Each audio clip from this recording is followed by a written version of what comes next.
Okay, great. Thank you, Lou. Just want to confirm that I'm sharing the correct screen that shows the profile. You are, yes, thank you. Okay, thanks. And I also have the grid view up of the participants. It's great to see you on these calls. I love this group. So thanks for inviting me here to talk a little bit about the process and how it's helped me in my thinking of our community as well. I just want to say that Lou went over the rationale and the inspiration, terminology, learning, those all hit home. I think it really reached those targets for me. It was great to participate and have people help to create it's a resource about our community that we aren't creating ourselves. That was nice. And it was helping us, our facilitation team, think about how to communicate about our community to different audiences. So this process of having the conversation and then iterating was very useful.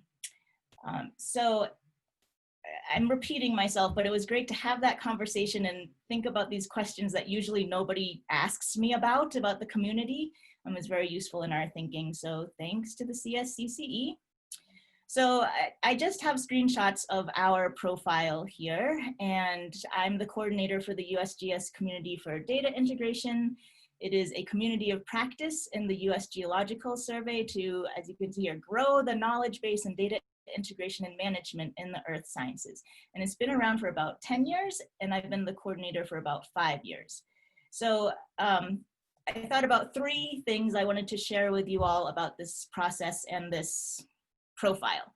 So the first is it really got me thinking about the evolution of our community.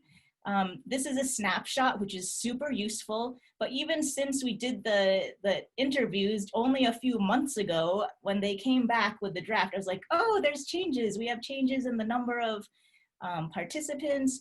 We have changes in the tools that we were using because of, they changed the tools that we're using. We have changes, other changes as we read over this. And I think it's very useful to have this snapshot point in time to go back and look at what were our priorities and our basics and our metrics at this time. So I guess another thing about evolution of community is as we grow, we talked about the community model, the stages of community, and there's often this mitosis stage that people get very nervous about. Like, I'm very nervous, like if we ever reach mitosis and if that's good or not.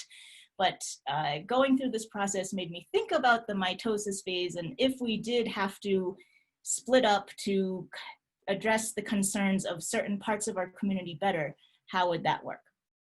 So that's evolution of community. The second thing that I wanted to point out was that it was useful to look at the outputs and evaluation section right here. Thinking through during the conversation, what does success look like and what were the successes and the challenges? If you only knew like the pages and pages of things I could tell you about under this government restrictions, right? It's like one line, but if I see that in other people's profiles, I'll be like, hey, let's talk about government restrictions that we have and how we can work to get around those. Okay, and then the third thing that I'll point out is this funding area. I realize we are very lucky in the USGS to be funded by our parent organization, and one of the executives in USGS sees value and benefit in funding time for a community coordinator and seed project funding. But it made me think about, what would happen if this funding went away? If we no longer had seed project funding, if the time for the coordinator was cut greatly, like how would the community still function? Does it have enough volunteers? And we all know that it's work to do community coordination and management, but just that thought process is something that I'm glad this profile exercise had me start thinking about. So those are the 3 things that I just wanted to highlight, and it was awesome to be able to see other profiles and get ideas. The vocabulary should also be useful to us, and I'm thinking, oh, should we do something similar for our subgroups? It seems like a lot of work, but maybe something for the future. So thanks for your time, and I'm happy to take any questions or just learn about the other profiles.